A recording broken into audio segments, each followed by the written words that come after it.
Hey there, and welcome to another one take video from me, all about this time about an article one of my clients drew my attention to in Women's Health magazine in the UK.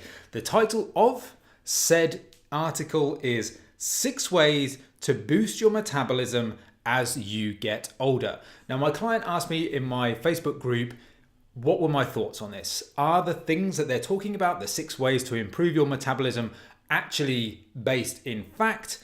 Are they things that they should be considering? And is it basically something that is just an article to grab some attention, basically bollocks, or is it actually useful and any good? So what we're going to do is we're going to dig into the various different things that are stated within this article and really kind of pick it apart, see if it's actually worthwhile listening to this sort of stuff, or is it just some sort of fitness trash that we can throw away, and then let's really talk about the facts. Listen to me instead. That's kind of what we're saying here. So first of all, does your metabolism slow down when you get older in the first place? Is that actually a basis in fact? Well, the answer is yes, it does, but not really to a huge amount that you maybe even would worth worrying about, especially not on a day-to-day basis. So what I did is I've got a way of calculating metabolic rate for my clients. Now, what I did was I put in some basically arbitrary values for someone, let's say they're 30 years old, certain height, weight, activity level, that sort of thing, worked out their metabolic rate. Now, if I kept all of those variables the same and all I did was change the age by 10 years, roughly speaking, the metabolic rate only slows down by 50 calories. Now, in terms of like putting that into context, so when you were 30, you were, let's say your metabolic rate was 1400 calories. So when you then go to 40 years old, it's down to 1350. Now, what does that mean in reality? Well, actually, like 50 calories is basically fuck all. It's like 2 squares of chocolate or like a small portion of blueberries or something like that. It's not a huge amount, it's a few nuts. It's not exactly going to be a full dinner you've lost because you've aged 10 years. And that's like a 10-year period as well, over 50 calories. So you imagine like each year that's slowing down ever so slightly, but again, not that much that you're ever going to really notice it. And 50 calories, you would give yourself that sort of leeway when you're trying to be really, really specific on a calorie deficit anyway, because of variability in tracking, variability in the accuracy of food labels, variability in weighing food, or whatever it is that you're doing. Is 50 calories is really fuck all. So really the basis of this article, actually, do you really care? Would be the start point. Anyway, let's dig in to the six ways to boost your metabolism as you get older. Number 1, eat breakfast. So the article says it can be tempting to skip breakfast, but it's ideal to have a meal within 30 minutes of waking up.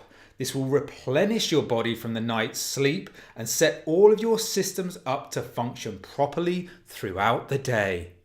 What a load of horseshit that is. Fuck me, that's bollocks. Now, I'm not someone who says you have to intermittent fast and intermittent fasting is the greatest thing in the world, but it does have its benefits. If your lifestyle is set up in such a way that skipping breakfast, or you don't even have to skip breakfast, you can basically intermittent fast and skip whatever meal you want.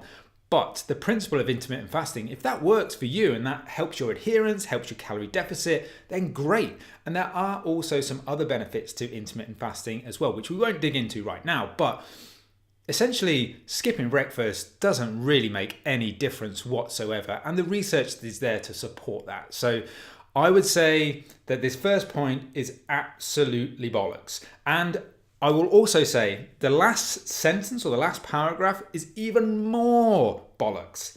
When you're hungry, and this is a quote, by the way, when you're hungry, your body stops burning calories, and that's a signal that your metabolism has dramatically slowed down.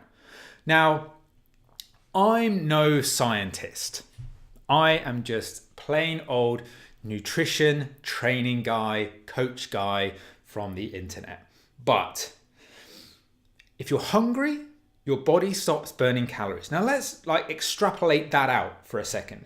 So if I feel hungry at 8 a.m., okay, my body stopped burning calories apparently. So if I don't eat for 48 hours, let's say, be really extreme here, then I'm still feeling hungry and therefore my body has stopped burning calories. Now that's just not true, because clearly my body's going to burn calories for me to function throughout the day. Clearly if I went for a walk, I'm going to be burning calories. And clearly by the fact I'm not eating, I'm going to be burning calories because I've created a huge calorie deficit by not eating. So that whole principle there is just absolute nonsense. So already we've come from the principle of your metabolic rate slowing down being actually not that significant. So is this article even worth writing?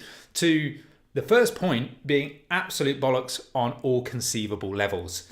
So we're only into point 1 here of 6, and you might be getting a feel for the trend in which direction this is going. But hey, who knows? The next 5 could be absolute pearls of fucking wisdom. Don't hold your fucking breath. Lift weights, preferably in the morning. You know that exercise plays a key role in boosting your metabolism. Yet if you tend to be a cardio junkie and shy away from the weights room, it's time to cozy up to those dumbbells and machines. Weight training helps build muscle, which is known for a fact to improve metabolic rate, increases your fat burning potential.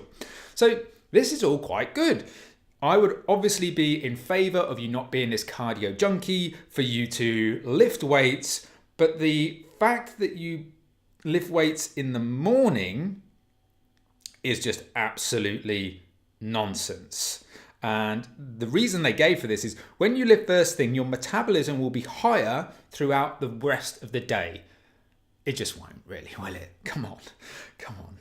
So it doesn't really matter what time of day you lift weights. And there is some research around strength-based training and times of day in which people train, and there is a marginal, tiny marginal benefit to weight training sort of in the late afternoon, early evening period in terms of getting the most out of your training sessions.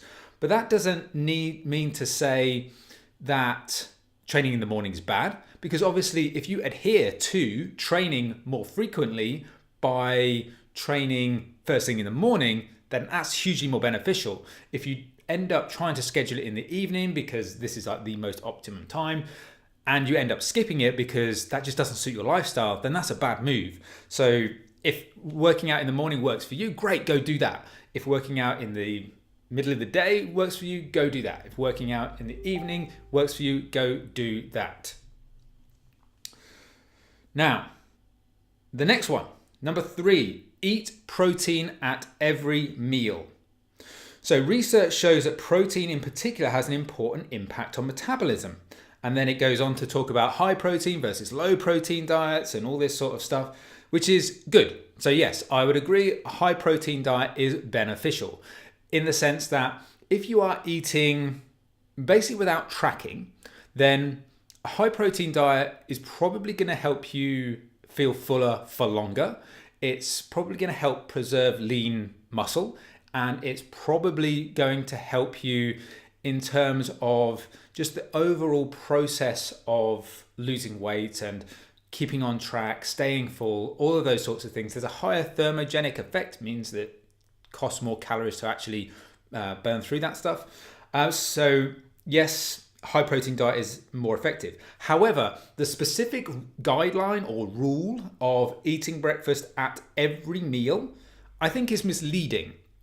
You don't have to eat protein at every meal. All I would be focusing on, especially if you're, as this article probably is targeted at people on general weight loss, general fat loss, if that is the specific goal, then I would just be looking at firstly calories, getting the calories on track. That would be the main focus.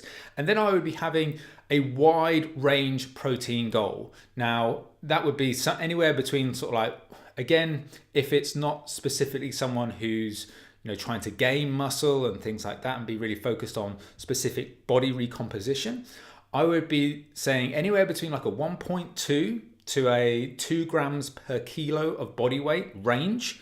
Obviously, if you specifically want to build some muscle, or you've got some muscle, you want to preserve it, you go towards a higher end, like 1.8 to 2 grams per kilo. But someone just after general weight and fat loss can have a much broader range. So then I would be applying that principle that, yes, high protein diet, but give yourself the flexibility within that range, especially as a lot of people who go into trying to consume more high protein are coming from a very, very low base. So trying to jack your protein up overnight is quite difficult. It's a lifestyle change. You're picking different foods that you're not normally used to choosing. Selecting that takes a bit of getting used to. So it's often better to start lower and work your way up. Do you have to have it with every meal? No. But if having it with every meal helps you hit that target, great, go for that. But you don't have to have it in every meal. So I think broadly speaking, that point is okay. It's just having that as a specific rule is a bit misleading. Next up, we have drink plenty of water. It talks about dehydration affecting the calories burnt by like 2%. 2% is fuck all. I mean, come on. You're really talking about like, you're in the less than 50 calories. This is making a difference here.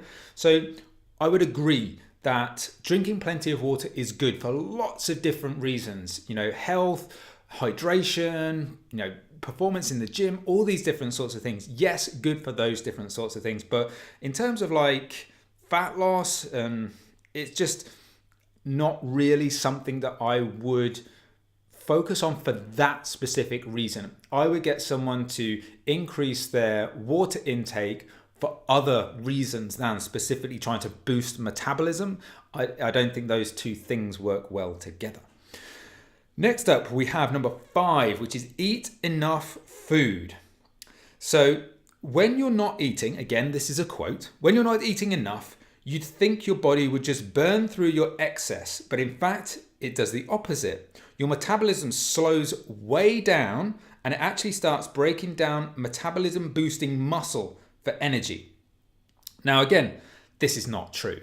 So what happens is that when you're in a calorie deficit and you lose a certain amount of weight, let's say, for example, it's usually around 10% of your original starting weight. So if you're 100 kilos, if you lost 10 kilos, then this process would actually start to potentially take place. It's not the case that it's the same point for everybody. Some people will have to lose a lot more weight for this to start happening, but adaptive thermogenesis, which is a posh word for basically your body starting to adapt to the lower number of calories. And that will be in the form of things like, let's say, for example, in a world without Fitbits and activity trackers, if you didn't know your step count, then over a period of time, you would probably feel a little bit more lethargic, you'd have less energy, and you wouldn't then be as active. You wouldn't naturally take as many steps per day as you would when you're having slightly more calories and you weren't in that deficit for that extended period of time. So this adaptive process does happen. However, for most people, now that we have Fitbits and activity trackers, is that as long as you've got this goal of let's say 8 to 10,000 steps per day, if you keep that up there, you are counteracting most of the effects of this adaptive process anyway. You could then say, well, you could also, if you are really not moving the scale enough and you're keeping the step count up, you could drop calories a little bit more, or look at some of the other factors that are going on within your diet and within your lifestyle.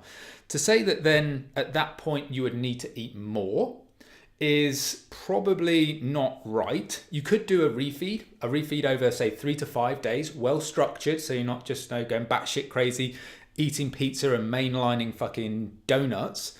Then you would increase your metabolism by putting on some additional weight. And then you could then start the process again. So that's what the refeed process is for.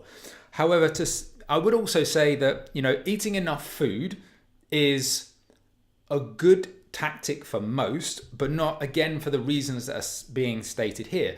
The reason why I would say that someone would need to maybe eat more than just smashing calories through the floor is to do with adherence. So let's say, for example, that a moderate calorie deficit puts you at 1600 calories per day. It's still in a deficit, still losing weight, but it's not particularly aggressive. Okay, you'll be losing weight steadily, daily, weekly, monthly, whatever. If you then say, well, actually, I just want to go fucking mental. I want to smash the calories through the floor. I want to, get this weight off as quickly as possible. And you started eating 1,000 calories a day. That's okay. In certain cases, you can have an aggressive calorie deficit. However, if eating 1,000 calories a day makes you so hungry that you're actually trying to murder your family and you're trying to maim anybody that looks at you slightly strangely at work, and therefore you end up binging, you end up going way over 1,000 calories, maybe you stick to it for 3 days, but then the other 4 days of the week are way off track. Actually, the net result over a 7-day period is that you're probably at maintenance or in a surplus.